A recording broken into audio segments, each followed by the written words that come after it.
The Hound of the Baskervilles by Sir Arthur Conan Doyle. Chapter 8. First Report of Dr. Watson. From this point onward I will follow the course of events by transcribing my own letters to Mr. Sherlock Holmes, which lie before me on the table. One page is missing, but otherwise they are exactly as written, and show my feelings and suspicions of the moment more accurately than my memory, clear as it is upon these tragic events, can possibly do.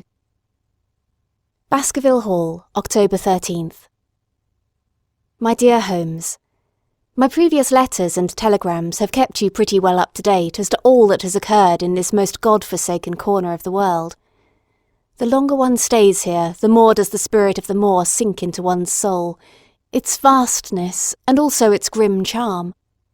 When you are once out upon its bosom, you have left all traces of modern England behind you, but, on the other hand, you are conscious everywhere of the homes and the work of the prehistoric people. On all sides of you as you walk are the houses of these forgotten folk, with their graves and the huge monoliths which are supposed to have marked their temples. As you look at their grey stone huts against the scarred hillsides, you leave your own age behind you, and if you were to see a skin-clad hairy man crawl out from the low door, fitting a flint-tipped arrow onto the string of his bow, you would feel that his presence there was more natural than your own. The strange thing is that they should have lived so thickly on what must always have been most unfruitful soil. I am no antiquarian, but I could imagine that they were some unwarlike and harried race, who were forced to accept that which none other would occupy. All this, however, is foreign to the mission on which you sent me, and will probably be very uninteresting to your severely practical mind. I can still remember your complete indifference as to whether the sun moved round the earth or the earth round the sun. Let me, therefore, return to the facts concerning Sir Henry Baskerville.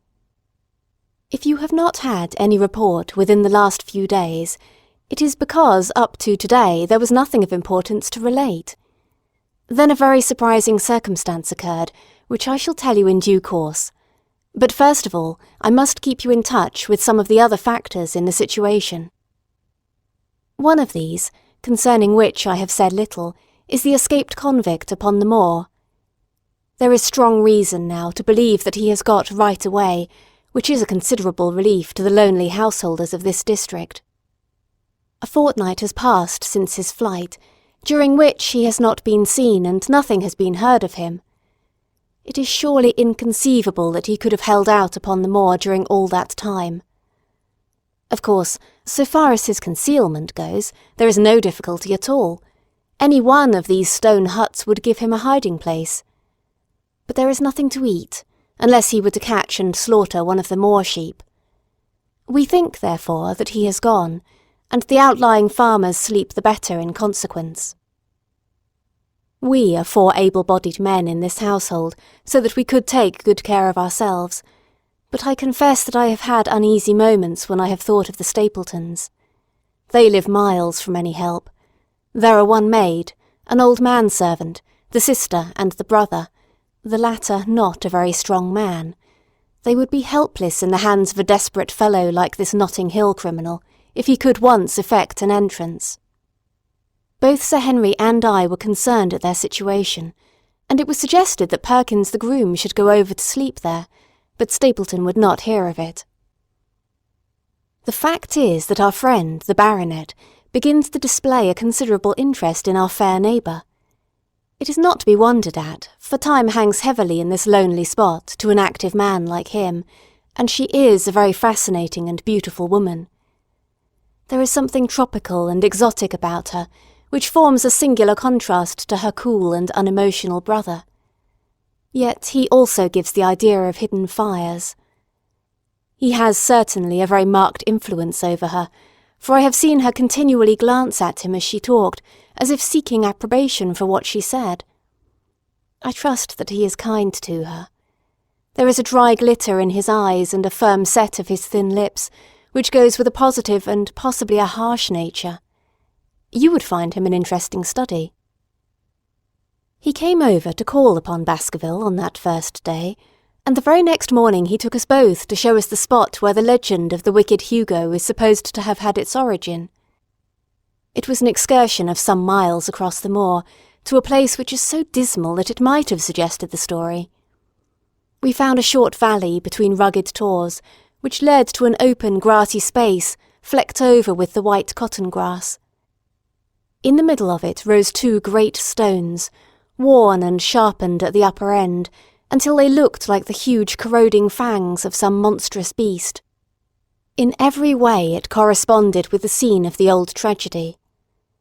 Sir Henry was much interested, and asked Stapleton more than once whether he did really believe in the possibility of the interference of the supernatural in the affairs of men. He spoke lightly, but it was evident that he was very much in earnest.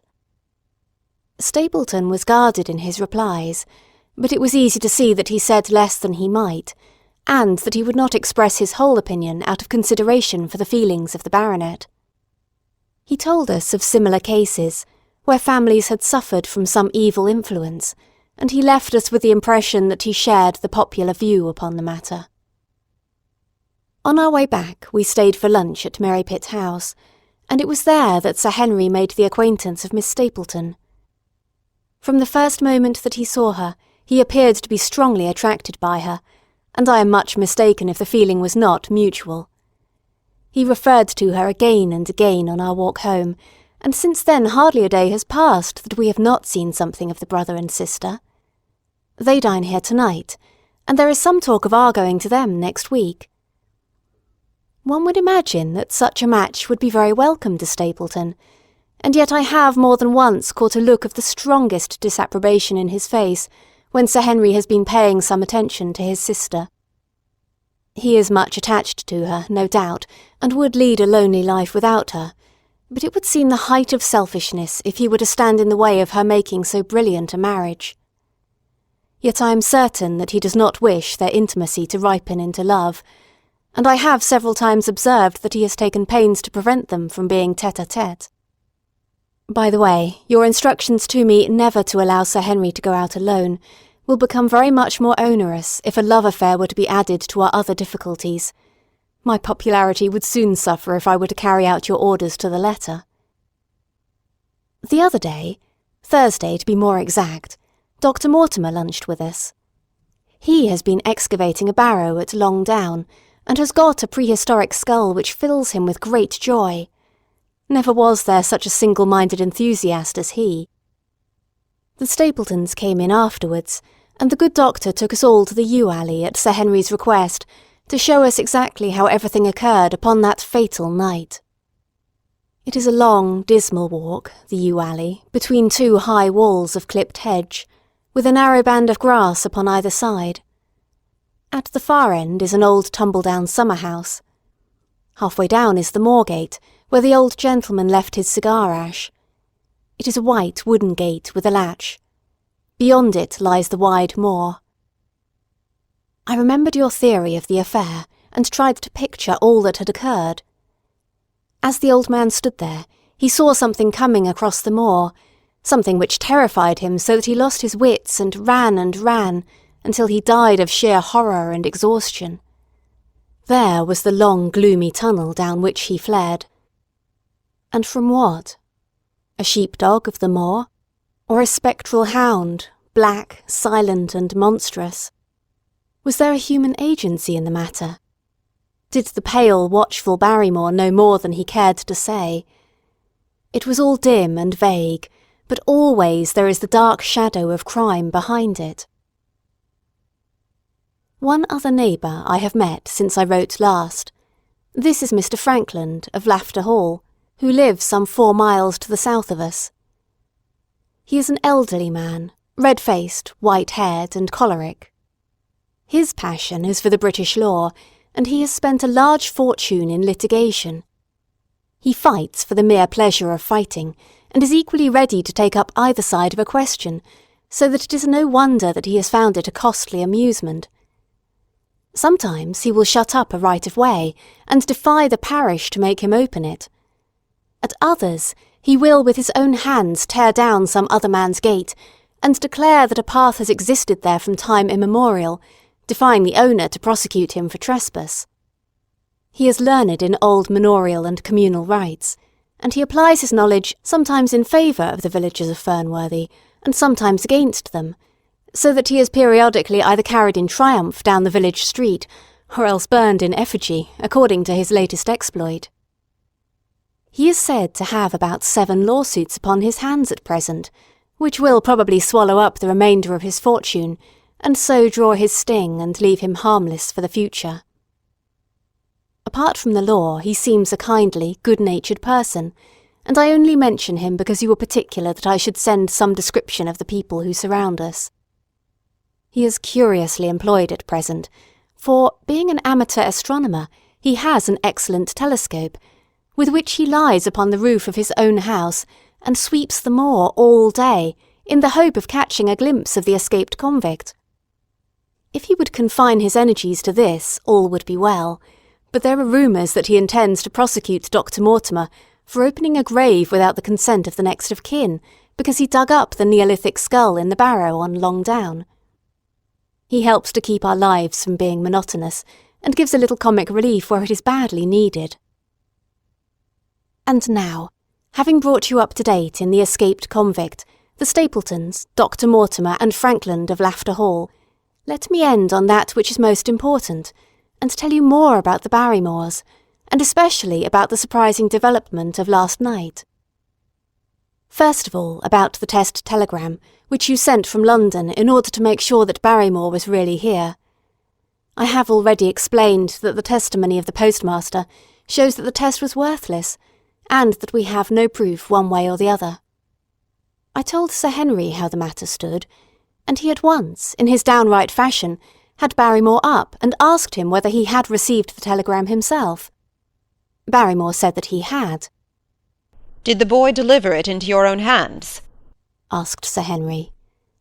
Barrymore looked surprised and considered for a little time.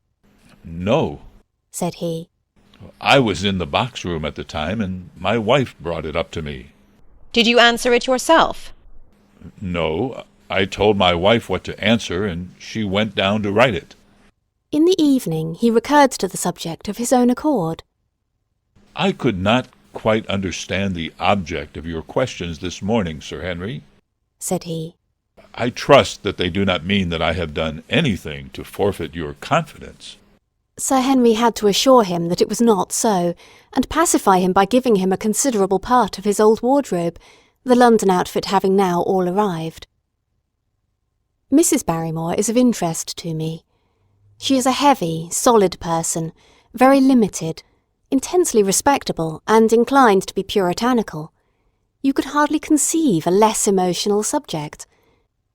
Yet I have told you how, on the first night here, I heard her sobbing bitterly, and since then I have more than once observed traces of tears upon her face. Some deep sorrow gnaws ever at her heart. Sometimes I wonder if she has a guilty memory which haunts her, and sometimes I suspect Barrymore of being a domestic tyrant. I have always felt that there was something singular and questionable in this man's character, but the adventure of last night brings all my suspicions to a head. And yet it may seem a small matter in itself. You are aware that I am not a very sound sleeper, and since I have been on guard in this house, my slumbers have been lighter than ever. Last night, about 2 in the morning, I was aroused by a stealthy step passing my room. I rose, opened my door, and peeped out. A long black shadow was trailing down the corridor. It was thrown by a man who walked softly down the passage with a candle held in his hand. He was in shirt and trousers, with no covering to his feet. I could merely see the outline, but his height told me that it was Barrymore. He walked very slowly and circumspectly, and there was something indescribably guilty and furtive in his whole appearance. I have told you that the corridor is broken by the balcony which runs round the hall, but that it is resumed upon the farther side. I waited until he had passed out of sight, and then I followed him. When I came round the balcony, he had reached the end of the farther corridor, and I could see from the glimmer of light through an open door that he had entered one of the rooms.